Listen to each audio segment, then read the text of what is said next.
With great power comes great cursability. Welcome to the most honest NFL power rankings for Week 5. I'm Reformed Power Wanker and official power ranker Brandon Perna, and every week I rank the 10 best teams in the league while also placing some teams in heaven, hell, purgatory, and then I spin this wheel to curse a team at the end of the episode. It's 500 on the season, but if you track the origins of this power ranking series, whichever team is ranked number 1, they are also cursed. It's why I have the only internet power rankings where nobody wants to be number 1. That curse is literally batting 1,000 for 2023. Dolphins last week, Cowboys the week before, all the way to week 1 with Kansas City losing to the Lions. It feels warm in here. I'm starting to sweat, which must mean we're in hell, and it's the New York Giants. You're in hell, you're in hell, you're in hell. The Giants have entered 2022 Denver Broncos territory. Not only is their quarterback playing awful football, that awful quarterback's making $40 million to get sacked every other play and throw back-breaking interceptions. The Giants actually have a worse point differential than Denver this season, a team that lost by 50, and it's not close either. New York has been outscored by 76 points so far, 26 more than the Broncos. In 3 primetime games this season, they've been outscored 94-15.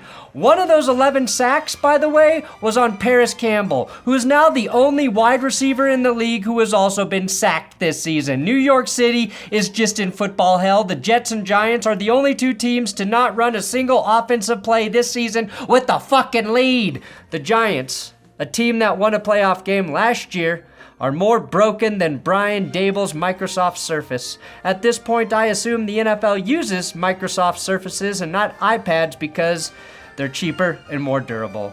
Purgatory? Who's in hell's waiting room? Well, we got a last minute change because it's the 2022 AFC West free agency splash signings that just dove and hit the fucking bottom of the pool. Randy Gregory, released by the Broncos today. Chandler Jones, released by the Raiders earlier this week. And just today, the Chargers traded corner J.C. Jackson back to the New England Patriots. These were all big, high-paid free agent signings that just didn't work out in any of these situations. But I do respect J.C. Jackson giving us a little peek at those cut abs. Which leads me to heaven with the Buffalo Bills. I'm putting you in heaven, Buffalo. Thank you for binging the Broncos literally every week this season, which I have to believe is due to the fact that you too scored the cursed 16 points in week 1. Your only loss of the season. Since then, Buffalo has scored 38, 37, and 48 points. That puts them at second most behind Miami, who is still benefiting from that 70-point steamer. Losing corner Trey White for the season sucks. That's why you're in heaven. You are in need of healing. And this extra attention from God also applies to Von Miller, who returned to Bills practice this week.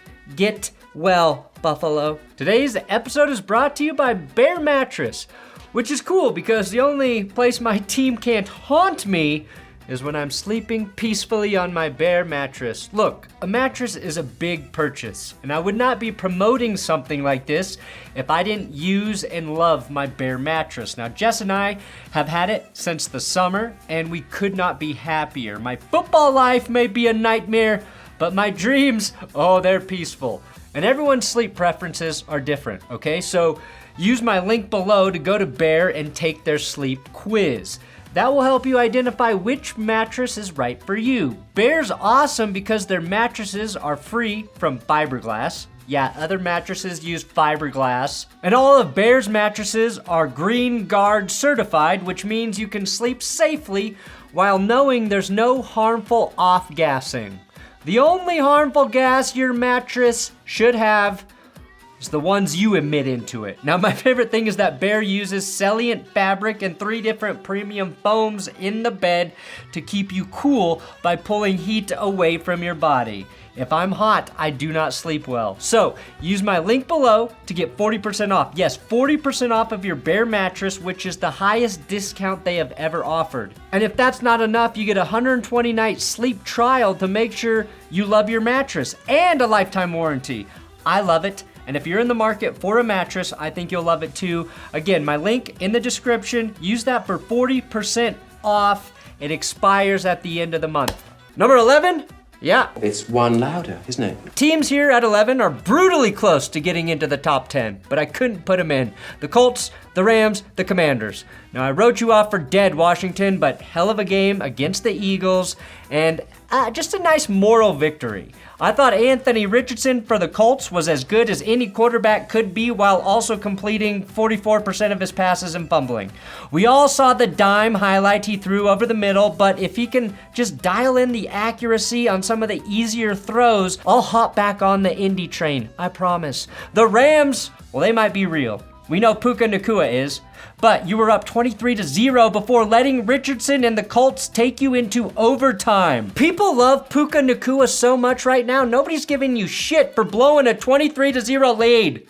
I am. Number 10, it's the Texans. Now, I'm not convinced that the Texans have a very good roster, and they're still 2-2, which is a massive testament to the job that not only CJ Stroud is doing, but also head coach DeMeco Ryans, who really hasn't gotten the sort of praise through the first 4 games of his career that he should. Stroud's performance has been stellar, and that's obvious.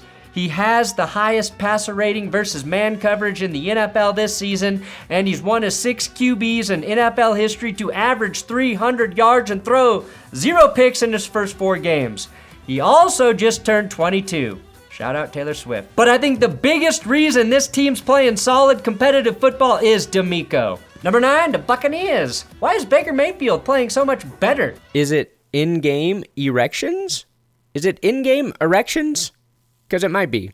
Is this what good quarterbacks do? Baker has become a true dual-threat QB in Tampa.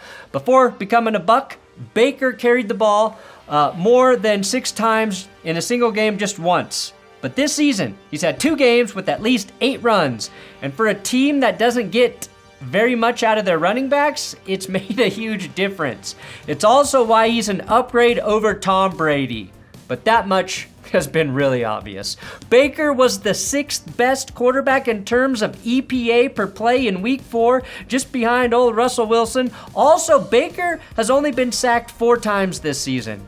Fewest for any QB to start all the games. 8, the Seahawks. We all assumed that the Seahawks and some other teams did make a mistake passing up on Jalen Carter, but Monday night, well, may have shown otherwise when Devin Witherspoon, aka the Legion of Spoon, the 5th overall pick, took a Danny Penny's pass 99 yards the other way. It's also worth noting that Witherspoon, a cornerback, has more sacks than Jalen Carter at this point in the season. Granted, pretty much every player on the roster had a sack against the Giants. Shane Waldron is doing such a good job at OC that he basically turned back the clock to 2019 when he got Drew Lock and Noah Fant looking like John Elway and Shannon Sharp at the end of the first half. As if Broncos fans haven't been through enough. Leave us alone, Seattle. Number 7, Chiefs and Chargers. Now, I'm actually dropping you 2 spots, Kansas City, because Patrick Mahomes did not play well. And even worse, I'm making you share this spot with the Chargers. Per OptaStats, Zach Wilson is the only quarterback to ever have fewer interceptions, more completions, more passing yards, and TD passes in a game against Mahomes in college or the NFL. First guy ever to do that. Only Mahomes could indeed still win in that scenario. Now, the Chiefs are benefiting from great defense right now as Kelsey and Mahomes struggle to rekindle their chemistry. Trent McDuffie is the 2nd highest graded corner in the NFL right now, behind Isaac Yiadom? Wait, what? How is every player the Broncos release suddenly good? Melvin Gordon's gonna finish the season as the leading rusher, isn't he? Look, I could bash the Chargers for nearly losing to the Raiders, but they got the dub without Bosa, without Derwin James, without Eckler, and of course without Mike Williams. That's 4 of their 6 best players. That's one of their most impressive wins in a while. And they get a much needed bye to try and heal up. Number 6, the Lions. Now the Lions offense is really good, and it might just get better this week when Jamison Williams returns from gambling suspension. All bets are off now, though, aren't they?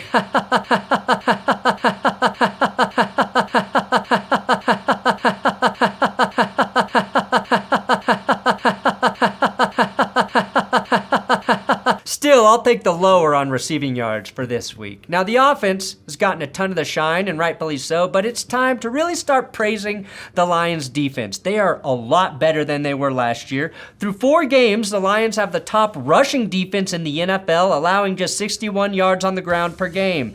That's especially impressive when you look at the backs they faced this year. Pacheco, Kenneth Walker, and Bijan Robinson, and Aaron Jones, even if he wasn't fully healthy. I think you can chalk that up to Detroit nailing a couple of their first 3 draft picks. Dan Campbell's illegitimate son, Jack, and of course, Brian Branch, who's locking up slot receivers and playing the run at an elite level.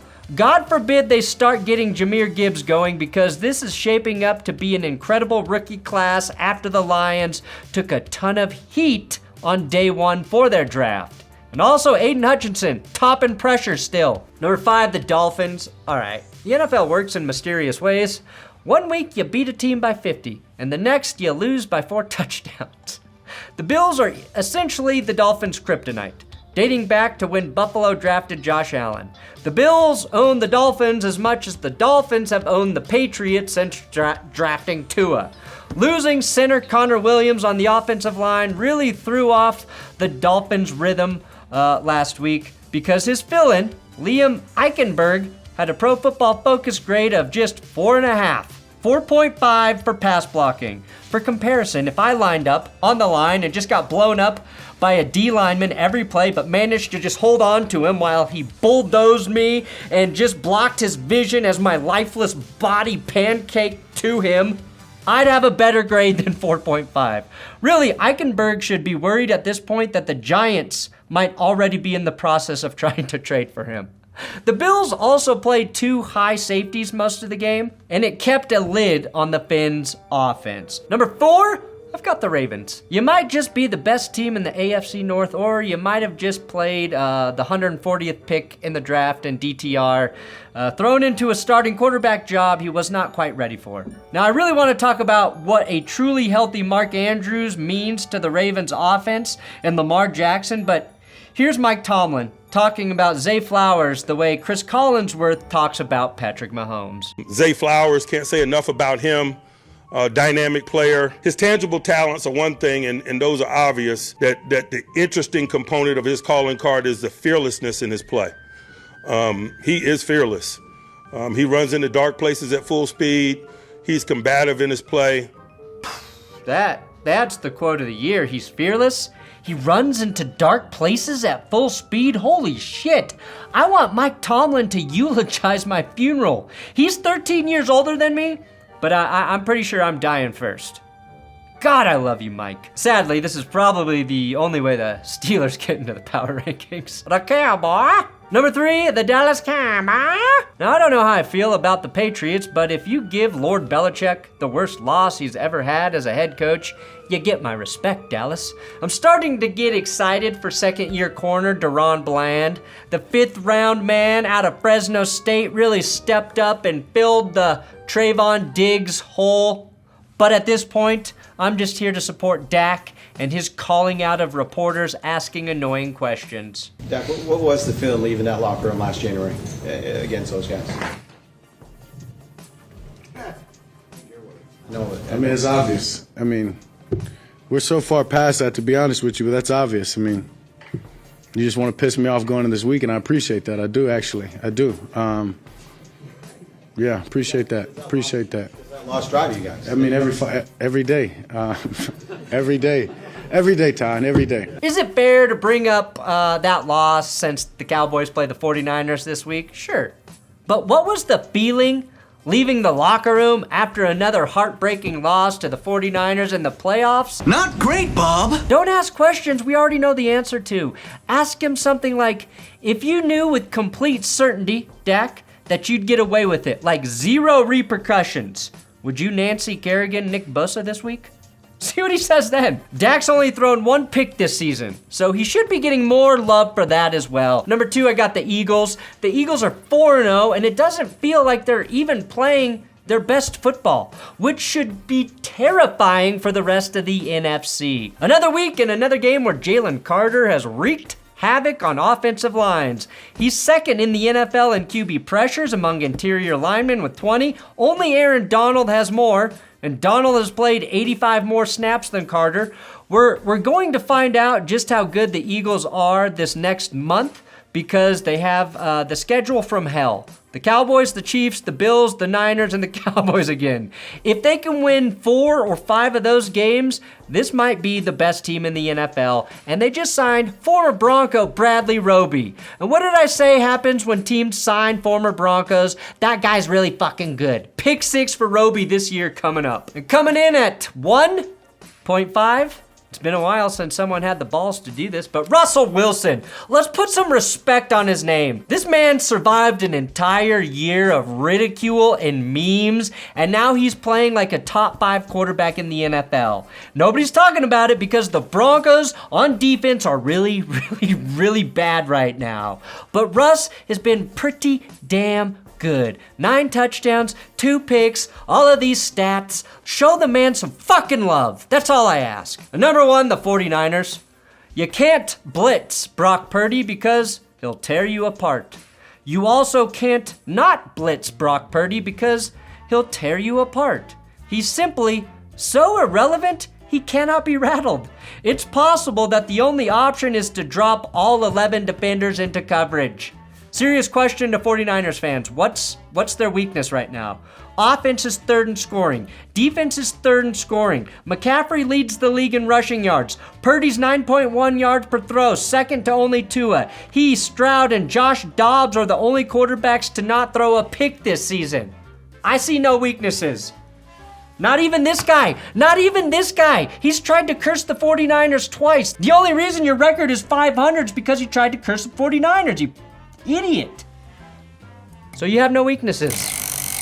Who's cursed now? Who's getting the curse now?